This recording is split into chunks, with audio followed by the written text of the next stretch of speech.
Hello, guys. My name's Jill. I'm a widow who was unlucky enough to lose the love of her life at a very young age. My husband was truly my soulmate and my best friend. After he passed from a sudden illness, I heavily relied on my family for emotional support. My mom and dad were of great help, but my brother Kurt wasn't. Kurt was more interested in the fact that I had inherited $1 million estate from my husband. He was a rich man and left me with a lot of money. I also worked from home and got a decent salary. All in all, I was pretty well off, but that didn't matter to me. I would trade it all to get my husband back. Somehow, my brother wasn't interested in my feelings at all. Kurt had a stepdaughter, Nina, from his wife, Betty. They married 2 years ago and Betty had been living with them. Kurt and Betty used to pester me to take over some of Nina's responsibilities. They said, "Jill, your husband did leave you with a lot of money. Any ideas on what you want to do with it?" "I am least interested in thinking about the money or estate, Betty. For now, I'm trying hard to recover from my husband's death." "Yeah, I understand that, but it sure is a lot of money. You don't even have kids. You should be using it on someone important." "What do you mean, Betty? And why are you so concerned about my money?" "Relax, Jill. I was just having a discussion. You know, you have some family members who could really use some help. Nina has taken a liking to you. You should maybe spend some more time with her." "Yeah, since you don't have a child of your own, it will help you experience a little bit of motherhood. You'll be a great aunt to Nina. Think about it. Why don't I drop her off at your place when you're free?" I was really surprised by what Kurt and Betty were trying to tell me. Even our parents were ashamed of them. They scolded Kurt and Betty for making such weird plans. To be honest, I was extremely mad at my brother for thinking about taking advantage of me when I was still dealing with my husband's death. Plus, I didn't even know Nina that well for them to assume I would take her responsibility. Days passed, but Kurt and Betty never stopped trying to put Nina's responsibility on me. They often asked for money and told me how I should be helping them out more since I don't have children to spend on. I was getting really tired of their behavior. One day, I got so pissed that I told them off. I said, "You need to stop trying to pass on your child to me. Yes, I don't have children, but I am not entitled to taking care of your child." "How can you be so mean, Jill? Nina is your niece, so she is already your family. You should not talk about her that way." "Yes, exactly, Betty. She is my niece and not my child. It's not my responsibility to take care of her. It's yours and Kurt's." "Come on, Jill. You literally have so much money. Why can't you just take some of Nina's responsibilities? We can leave you at your house so that you can feel like her mother." "Listen to me, you two. I am not and never will be Nina's parent. And you two are not entitled to my money just because you have kids. I am not responsible for your parental duties towards your own kids. So don't even bother pressuring me into this." I scolded Betty and Kurt a lot that day, so they went quiet for a while. They also knew that the family was not very pleased with their behavior either. That's why things had been peaceful for some time. That was until Kurt gave us some shocking news. One morning, Kurt told us that Betty had gone missing. Apparently, she was having a mental health crisis and ran off somewhere. Kurt claimed to have informed the cops, and they are now looking for Betty. I was very surprised to hear this news. Betty seemed fine to me, so I didn't know what caused her to snap all of a sudden. Anyway, days passed and there was no sign of Betty. Kurt was taking a lot of help from family to take care of Nina, who was still with him. The poor girl was crying and asking for her mother, so the family took turns being with her. She was on summer break and needed a babysitter at all times when Kurt left for work. After managing for a few days, Kurt came to me with a request. He said, "Jill, I was hoping you would help me take care of Nina. She's very young and needs a mother figure right now. I don't know when we can get hold of Betty. Nina has been crying for her mom, and I hate to leave her with a babysitter all day. Can you help me out a bit?" Sure, Kurt. My heart breaks for poor Nina. God knows where her mom is right now. I can't believe she would abandon her daughter like this. Still, I hope whatever mental health crisis she's dealing with right now gets resolved. That poor girl needs her mother. Until then, I can take care of her. Great then. I'll drop her off whenever I'm at work. She is a good kid and won't disturb you much. I'll collect her back from your house after I leave work. Thank you so much for your help, Jill. Kurt's sudden enthusiasm kind of threw me off a bit. He suspiciously didn't look like someone whose wife was missing and had left a small child. Nina had been a little distressed, but looked fine to me as well. Still, I could see that she was struggling with something, so I decided to help my brother out. No matter what beef I had with Betty, it shouldn't stop me from looking after a small child. Nina started to be around me a lot from then. Kurt dropped her off every day while he was on his way to work. Then he used to pick her up when he was off work. I actually gave him a copy of my house keys to make things easier. Thankfully, Nina settled in with me quite well. She loved being around me and was looking a lot better now. She looked a little weary at times, but it never lasted long. My house was feeling a bit full with her presence. I was fine paying for her meals and toys since I didn't want to put pressure on Kurt. However, I never expected Kurt to turn this into something permanent. One day, he said, "Hey, Jill, I was hoping we could talk about something. So, I see that Nina's really happy with you. When she goes home, she can't stop talking about how great her day was. She really loves you, Jill." I'm happy to know that, Kurt. She is a good child and doesn't give me any trouble. I wonder how a woman like Betty ended up having such a good kid like Nina. Must be because of her father. Who knows? Yeah, maybe she gets that from her dad. Anyway, so I have a few business trips coming up and we still are not close to finding Betty, so I was hoping Nina could be with you full time for now. What? You want me to take in Nina full time? Like you want her to stay here with me? Yes, Jill. Look, you stay alone and have plenty of room here. Nina loves it here and doesn't disturb you. I don't see how it can be a problem. I really need to concentrate on my work and look for Betty. Having Nina around is distracting and I don't have time to pay attention to her. Kurt, you can't just spring this on me. This is ridiculous. Your stepdaughter needs to stay with you. You can't just ship her off to me when things are tough. That's not being a good parent. I know that, Jill. I'm trying to do the best for Nina right now. Please, think about that poor child and keep her. It's only for a short time. Once I get my ducks in a row, I will take her back. You won't have to worry about her anymore.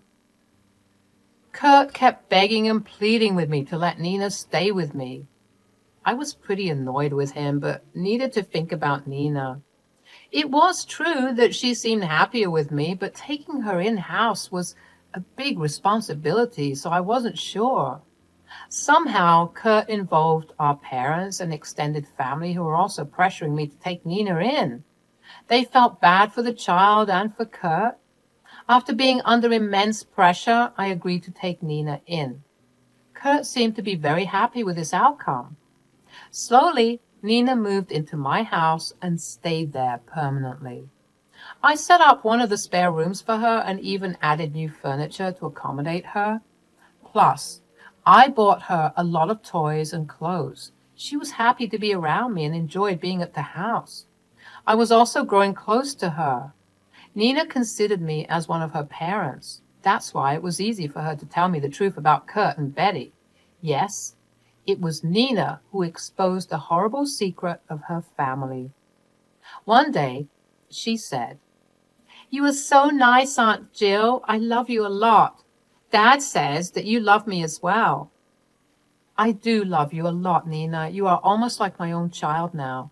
Do you like being here at my house? Yes, Jill, I love being here. Mom likes coming here too. She says that one day you'll give me the house and we can all stay here together. What? What do you mean, Nina? When did your mother talk to you about this? She tells me almost every day, Jill. She told me not to tell you, but I feel bad keeping secrets. Mom doesn't want you to know that she is here. Your mom has been visiting this house? But how, Nina? I don't understand. You gave Kurt a set of your keys. Mom said that Kurt gave her those keys so that she could come and see me. When does your mom visit you, Nina? I don't see her around when I come. She visits when you are out for groceries and shopping. She usually leaves before you come home. My head was spinning with all this information. I couldn't believe how badly my brother and his wife betrayed me. I had a hard time believing what I was hearing from Nina. Yes, it's true that I left Nina with my housekeeper when I went shopping, but I had no idea that Betty was sneaking in with the house keys when the housekeeper was busy with her work. And she somehow left before I returned. The sheer calculation that Kurt and Betty used to chalk out this plan was mind-blowing. I was truly in shock. I decided to get some more information from Nina. I said, Nina, do you know why your mom is pretending to be missing? You know that she made everyone believe that she is not in the city. Mom said that she needed to do this for us. She wants you to take me in and keep me as your child. She says that you're rich and will give me a good life because you don't have children. That's why she did this. How much of this does Kurt know, Nina? Is he helping your mom as well? I know Kurt wants me to take care of you. Believe me, I like having you around. I'm just curious, so I'm asking. Yeah, they told me not to tell you and pretend that Mom is not around. I love you, so I told you everything. I hope you're not mad at me. Oh, Nina, I'm not mad at you, dear. Thank you so much for sharing your secrets with me. It was very exciting to hear this. I wanted to get Kurt and beat the shit out of him. I felt used and manipulated. Those two imbeciles were using me to get my money. They played with my emotions and used their freaking child for their schemes. I was fuming. I didn't know Kurt and Betty could be so greedy that they would go this far.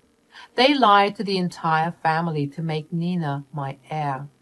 They were pathetic and disgusting as parents. I didn't even want to call Kurt my brother anymore. But first, I needed to catch them red-handed. I informed my housekeeper about what was going on and told her to keep an eye on everything. She was embarrassed by the fact that someone had been sneaking in behind her back. I assured her that I wasn't mad because my freaking brother was the one who gave Betty the key. Together, along with Nina, we made a plan. I was going to end this game once and for all. The next day, I decided to go on a shopping trip. I left the house in a good mood and went off in my car. Then, I made 2 circles around the neighborhood before hopping right back into the house. My housekeeper gave me the green signal, and I marched inside straight into Nina's room. She was alone playing with her toys. I looked at her and raised my eyebrows. She nodded at me and pointed straight to the closet. I went to her closet and opened the door with a very serious face. Lo and behold, I found my dear sister-in-law, Betty, sitting inside the small space. As soon as she saw me, she turned as white as a ghost. I dragged her out and said, So, are you going to tell me what you were doing in my house and hiding in my closet? I was just visiting my daughter. Well, who exactly gave you permission to enter my house? I don't remember ever giving you a set of my house keys. And weren't you supposed to be missing? I got it from Kurt. I was missing Nina. I just came back today. I was desperate to see my daughter, so I came here without your permission. Ah, so you suddenly came back today. Pray tell me why Nina has been telling me that you visited her every time I left the house. Do you have a good answer to that? She's a child and doesn't know what she's saying. You shouldn't believe her words. She is a child. That's why she told me the truth.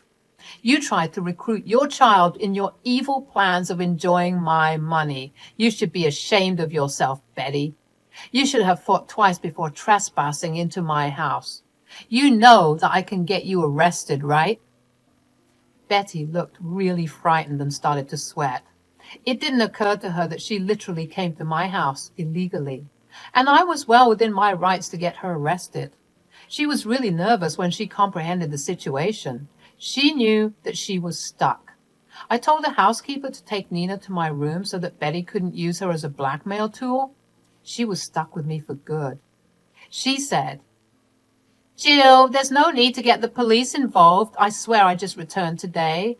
I just wanted to see Nina, so I begged Kurt for the keys." Is that so, Betty? Then why is Kurt saying that he still hasn't heard from you? Stop trying to twist the story, Betty. I know well enough that you and Kurt made up this plan to manipulate me. Your daughter has told me everything. Jill, you have to understand, I only had her best interest in mind. I was a poor and desperate mother who wanted her daughter to have a good life. Is that why you've been telling Nina about you all living in my house? Your daughter's a good kid, Betty. She knows that what you did was wrong. So she told me everything. You thought you could take advantage of me by using your child. Well, you are wrong. Now, I will show you what happens to people who mess with me. As soon as I said this, I could already hear the sirens in the distance. Yes, I called the cops on Betty the moment I walked in through my door. She entered my house without my permission. I was going to teach her a nice lesson. She tried to run, but I caught her and kept her in place. The cops came and took my statement. Then they arrested her. I also graciously informed them about the whole situation, which absolutely shocked them. Needless to say, they contacted CPS to have them look into the case. Since her mom was now in jail, Nina's dad would get full custody of her now. As for my brother, karma was knocking at his door too. After the cops took Betty away, I went straight to my parents. From there, we called Kurt and told him to come over. By the time he arrived, he already knew that his grand plan had been discovered. He looked embarrassed and refused to meet our eyes. I said, "Do you have anything to say for yourself, Kurt? Don't bother lying, because we are way past that now. I know the truth just as well as you do." "I'm sorry, Jill. I really did what was best for Nina. I knew that you had the means to give her a luxurious life. You are alone and don't have children, so we thought having Nina around would be good for you too." "That is bullshit, Kurt. You did this all for yourselves. Nina would be the happiest around her parents. Instead of working hard and providing for Nina, you decided to dump her on me instead. You didn't care if I was alone. You only cared about who my heir would be. So you used that poor child to trap me." "Jill, please believe me. I only wanted—" "I don't care what you wanted, Kurt. The truth is that you lied to me and played with my feelings. I helped you out all the time, and this is how you treat me. From today, you are on your own. Nina is going to her father anyway. After this day, I don't have a brother, and don't even think about asking me for money again. I won't help you, even if you are dying." Kurt didn't expect me to be so hard on him. He looked shocked and immediately started to apologize and beg for forgiveness. He even tried to recruit our parents to speak for him. Instead, my parents jumped on him and berated him for being a lying and scheming witch. They also told him that they felt betrayed and wanted nothing to do with him anymore. And they promised to tell everyone what a horrible person he and Betty were. My parents were always high on morals and ethics, so my brother's greedy schemes and manipulations really set them off. They were also offended on my behalf and wanted to teach the couple a nice lesson. After they screamed at him for an hour, they ungraciously kicked him out. Kurt did show up at my door to beg me for forgiveness. My police case had indeed landed them in a lot of trouble. CPS is looking into the case, and it looks like Betty will lose custody of Nina to her ex-husband. Kurt apparently doesn't have any savings to get Betty out of jail. Her husband was already on his way to get Nina while she stayed with me for the time being.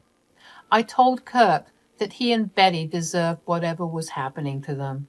Then I shut the door on their faces. From what I hear, no one is willing to support Kurt or Betty anymore. They are alone with a nice lawsuit hanging on their head. Nina has been picked up by her father, who thanked me for taking such good care of her. I still talk to the little girl at times, but mostly my life is back to where it was.